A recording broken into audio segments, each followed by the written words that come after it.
តើអ្នកពេញចិត្តជាមួយនឹងអ្វីដែលខ្លួនឯងកំពុងតែមានឬអត់ឬមួយក៏មិនដឹងពីរបៀបផ្ដោតក្តីស្រឡាញ់ទៅកាន់របស់ដែលខ្លួនឯងកំពុងតែមានអញ្ចឹងនៅក្នុងវីដេអូនេះគឺខ្ញុំនឹងចែករំលែកពីថតគំនិតសាមញ្ញមួយដែលអាចជួយឲ្យអ្នកនរគ្នាបង្កើនក្តីស្រឡាញ់ទៅកាន់របស់ដែលខ្លួនឯងកំពុងតែមាននៅក្នុងដៃ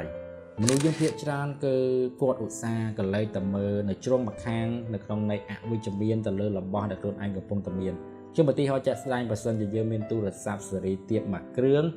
ប្រហែលជាពេលខ្លះគឺយើងប្រហែលជាធ្លាប់គិតដែរថាទូរស័ព្ទមួយគ្រឿងហ្នឹងវាថតរូបអត់សូវច្បាស់វារៀងគាំងច្រើនឬមួយក៏វាពិបាកប្រើហើយរៀងវាហ្នឹងក៏មិនសូវជាស្អាតអញ្ចឹងទៅអញ្ចឹងអាហ្នឹងវាគឺសុទ្ធតែជាគំនិតអវិជ្ជមានវាសុទ្ធតែជាការព្យាយាមច្បិចយកនៅចំណុចអវិជ្ជមានមួយដើម្បីមកផ្សំគុំគ្នាបង្កើតបានជាហេតុផលមួយហើយគំនិតបែបហ្នឹងគឺភាគច្រើនកើតឡើងនៅពេលដែលយើងចង់បានរបស់ថ្មីមួយមកជំនួសរបស់ចាស់ហ្នឹងឧទាហរណ៍ថាបើសិនជាយើងគិតទៅលើទូរស័ព្ទរបស់យើងប្រហែលជាកំពុងតែចង់បានទូរស័ព្ទស៊េរីថ្មីមួយគ្រឿងទៀតដែលវាអាចថតរូបបានច្បាស់វាអាចដំណើរការកម្មវិធីបានលឿនអញ្ចឹងទៅអញ្ចឹងអាគំនិត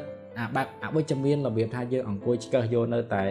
រឿងដែលមិនល្អរឿងដែលអវិជ្ជមានហ្នឹងគឺភាគច្រើនគឺកើតឡើងនៅពេលហ្នឹងឯងហើយអ្នកនេះត្រូវដឹងថាបើសិនជាអ្នកនៅតែបន្តនៅអាការគិតបែបហ្នឹងទៀតមិនយូរមិនឆាប់ទេអ្នកនឹងចាប់ដើមមានអារម្មណ៍ថាមិនពេញចិត្តជាមួយនឹងជីវិតរស់នៅប្រចាំថ្ងៃរបស់ខ្លួនឯងជាក់ជាមិនខានចុះប្រសិនជាយើងគិតបែបនេះវិញបើសិនជាខ្ញុំគ្មានវាតើខ្ញុំនឹងត្រូវជួបជាមួយនឹងបញ្ហាអ្វីខ្លះចុះប្រសិនជាយើងគ្មានទូរស័ព្ទស៊េរីទាបមួយគ្រឿងនេះតើយើងនឹងត្រូវជួបជាមួយនឹងបញ្ហាអ្វីខ្លះ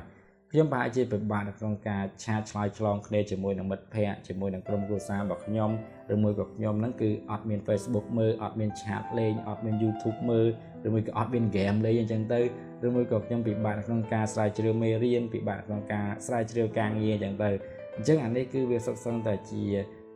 ការងារផ្សេងដែលទូរស័ព្ទស៊េរីទាបមួយគ្រឿងគឺវាអាចបំពេញតម្រូវការរបស់យើងបានហើយយើងនឹងមិនអាចធ្វើនៅរឿងទាំងអស់ហ្នឹងបានទេប្រសិនជាយើងគ្មានទូរស័ព្ទស៊េរីទាបមួយគ្រឿងនេះអញ្ចឹងខ្ញុំប្រហែលជាអាចយល់បានថាយើងគ្រាន់តែផ្លាស់ប្ដូរនៅក្នុងគំនិតឬមួយក៏ការគិតរបស់យើងតែបន្តិចទេយើងនឹងអាចផ្ដល់ក្តីស្រឡាញ់ទៅកាន់របស់ដែលយើងកំពុងតែមានបានពីមុនធ្លាប់តែអង្គុយឆ្កឹះយកនៅចំណុចអវិជ្ជមានពីរបស់ដែលយើងមានប៉ុន្តែឥឡូវនេះយើងចាប់ផ្ដើមសួរខ្លួនឯងថាប្រសិនជាយើងគ្មានរបស់មួយនឹងទេតើយើងនឹងត្រូវជួបជាមួយនឹងបញ្ហាអ្វីខ្លះអញ្ចឹងនៅពេលណាដែលយើងសួរសំណួរមួយនឹងប្រកាន់ខ្លួនឯងជាស្វ័យប្រវត្តិគូក្បាលរបស់យើងវានឹងព្យាយាមស្វែងរកនៅចម្លើយដែលជាសុទ្ធសឹងតែជាចម្លើយវិជ្ជមានទាំងអស់មកកាន់យើងហើយបើសិនជាយើងអាចស្វែងរកនៅចម្លើយវិជ្ជមានឬក៏យើងអាចមើលឃើញពីគុណតម្លៃនៃរបស់ដែលយើងកំពុងតែមានហ្នឹងបានកាន់តែច្រើនខ្ញុំជឿថាអ្នកគ្នានឹងចាប់ផ្ដើមផ្ដោតក្តីស្រឡាញ់របស់អ្នកគ្នាទៅកាន់របស់ដែលអ្នកគ្នាកំពុងតែមានហ្នឹងហើយពេលខ្លះទៀតប្រហែលជាអ្នកគ្នាអរគុណមួយក៏ដឹងគុណថាវាពិតជាសំណាងរបស់យើងខ្លាំងមែនតើដែលមានរបស់មួយហ្នឹងចូលមកកាន់ជីវិតរបស់យើងរបស់ដែលល្អបំផុតសម្រាប់យើងគឺជារបស់ដែលយើងកំពុងតែមាននៅក្នុងដៃអញ្ចឹងសរុបមកវិញមិនសំខាន់ថាអ្នកគ្នាកំពុងតែមានអ្វីកាន់នៅក្នុងដៃទេប៉ុន្តែអ្វីដែលសំខាន់នោះតើយើងគិតបែបម៉េចទៅលើរបស់អត់ទាំងនោះបើសិនជាយើងគិតវានៅក្នុងផ្លូវវិជ្ជមាននោះវានឹងមានតម្លៃសម្រាប់យើងប៉ុន្តែបើសិនជាយើងគិតវានៅក្នុងផ្លូវអវិជ្ជមានបើទោះបីជាវាមានតម្លៃថ្លៃយ៉ាងណាក៏ដោយក៏វាគ្មានតម្លៃសម្រាប់យើងដែរជាថ្មីម្ដងទៀតរបស់ដែលល្អបំផុតសម្រាប់យើងគឺជារបស់ដែលយើងកំពុងតែមាននៅក្នុងដៃ